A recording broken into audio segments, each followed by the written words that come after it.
मित्रों नमो नमः। मैं Julie Bharti madam classes channel में आप सभी का हार्दिक स्वागत। मित्रों आज हम आपके लिए लेकर आए हैं अभिज्ञान शाकुंतलम के पंचम अंक की कथा। पंचम अंक का नाम है प्रत्याख्यान। इसमें 31 श्लोक हैं। मित्रों सभी अंकों की कथा सुनने के लिए ऊपर दिए गए आई बटन पर क्लिक करके कथा सुने। मित्रों चतुर्थ अंक की कथा में हमने सुना कि महर्षि कण्व अपनी पालित पुत्री शकुंतला की विदाई कर देते हैं और गौतमी सारंगरव और सारद्वत के साथ उसकी ससुराल हस्तिनापुर राजा दुष्यंत के पास उसे भेज देते हैं। तो आइए मित्रों अभिज्ञान शाकुंतलम के पंचम अंक की कथा प्रारंभ करते हैं।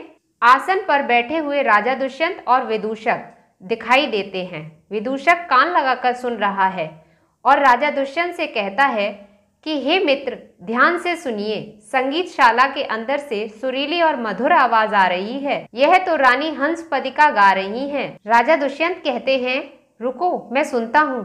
हाँ यह तो मेरी हंसपदिका की ही आवाज है। वह मुझे उल्हाना देकर गीत गा रही है। उल्हाने में वह मेरी पत्नी वासुमती को लक्ष्य कर रही है। जाओ विदूषक तुम उसको समझाओ। विदूषक चला जाता है। राजा दुखी मन से बैठे हैं किंतु वह शकुंतला को और शकुंतला के साथ हुए विवाह को भूल चुके हैं। उन्हें कुछ याद नहीं है। तभी वहां कंचुकी आ जाता है और कहता है महाराज की जय हो, महाराज की जय हो। महर्षि कण्व के आश्रम से शकुंतला सारंगरव और शारद्वत के साथ गौतमी आए हैं और साथ में महर्षि कण्व का संदेश लाए हैं। क्या उन्हें अंदर ले आऊं? राजा दुष्यंत कहते हैं उन सभी को आदर के साथ अंदर ले आओ कंचुकी। जैसी आज्ञा महाराज की कहकर कंचुकी चला जाता है। अब नेपथ्य में दो स्तुति पाठक राजा का स्तुति गान करते हैं। राजा दुष्यंत यज्ञशाला में प्रत्यहारी वेत्रवती के कहने से प्रसन्न मन होकर चौतरे पर बैठ जाते हैं। वेत्रवती राजा दुष्यंत से कहती है महाराज मुझे लगता है कि शायद आपके व्यवहार व कार्य से प्रसन्न होकर ऋषि लोग आपका अभिनंदन करने आए हैं। उसके बाद शकुंतला को आगे करके गौतमी के साथ सारंगरव और सारद्वत प्रवेश करते हैं और सबसे आगे कंचुकी और पुरोहित आते हैं। कंचुकी कहता है सब इधर आइए, इधर आइए। सारंगरव कहता है आओ शकुंतला। सारद्वत आओ। तभी शकुंतला की दाईं आंख फड़कने लगती है और शकुंतला भयभीत हो जाती है और कहती है पता नहीं मेरी दाईं आंख क्यों फड़क रही है, यह तो अपशकुन है। गौतमी कहती है बेटी डरो नहीं, कुछ अशुभ नहीं होगा। प्रत्यहारी सबको देखकर राजा दुष्यंत से कहती है महाराज ये सभी ऋषि लोग प्रसन्न मुख शांति वाले दिखाई दे रहे हैं। मुझे लगता है कि ये ऋषि लोग किसी शांतिपूर्ण कार्य से आए हैं। राजा शकुंतला को देखकर कहते हैं इन सभी ऋषियों के बीच में ये घूंघट वाली स्त्री कौन है? वेत्रवती कहती है महाराज पता नहीं किंतु यह स्त्री बहुत खूबसूरत है। राजा कहते हैं पराई स्त्री को नहीं देखना चाहिए। यह सब सुन शकुंतला का हृदय कांप रहा है। शकुंतला स्वयं को धैर्य धराती है और चुपके से खड़ी हो जाती है। पुरोहित राजा से कहता है महाराज ये अपने गुरु का संदेश लाए हैं, कृपया आप इनके गुरु का संदेश सुन लीजिए।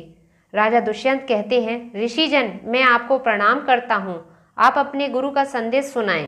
सारंगरव सारद्वत गौतमी और शकुंतला सभी राजा को प्रणाम करते हैं। राजा कहते हैं सभी ऋषियों की तपस्या निर्विघ्न चल रही है ना? सारंगरव कहता है जी महाराज सब कुछ ठीक है। सारंगरव राजा दुष्यंत से कहता है हम महर्षि कण्व का संदेश लाए हैं, वह इस प्रकार है। शकुंतला तथा दुष्यंत के गंधर्व विवाह का मैंने अनुमोदन कर दिया है, अतः गर्भवती शकुंतला को आप स्वीकार करें।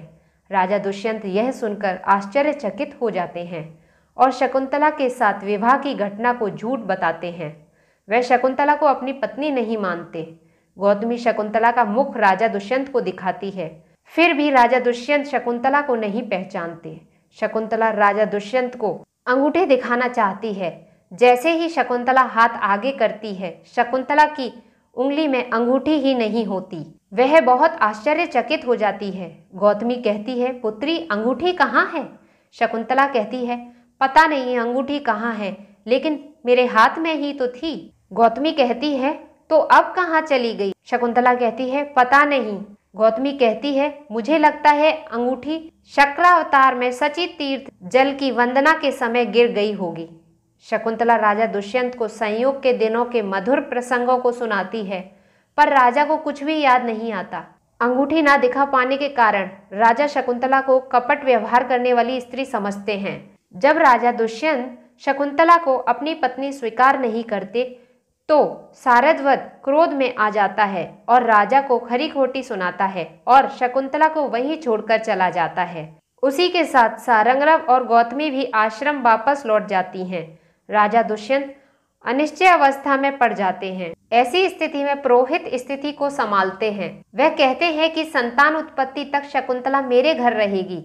यदि सिद्ध पुरुषों की भविष्यवाणी के अनुसार शकुंतला से उत्पन्न पुत्र चक्रवर्ती लक्षणों से युक्त होगा तो शकुंतला को अंतापुर में स्थान दिया जाएगा, नहीं तो शकुंतला और उसकी संतान दोनों को कण्व आश्रम में पहुंचा देंगे।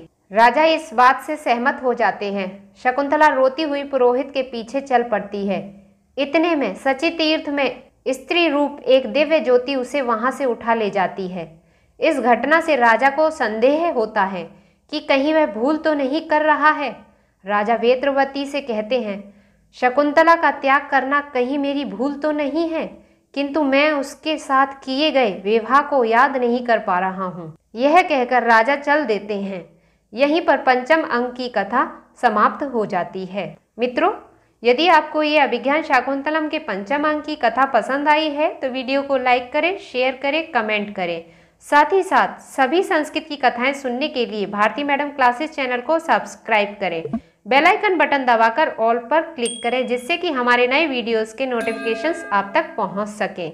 आप हमें फेसबुक और इंस्टाग्राम पर भी फॉलो कर सकते हैं।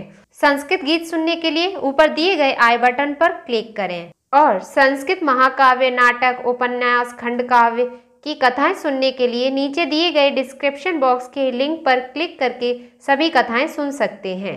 कथा सुनने के लिए बहुत बहुत धन्यवाद। फिर मिलते हैं षष्ठ अंक की कथा के साथ।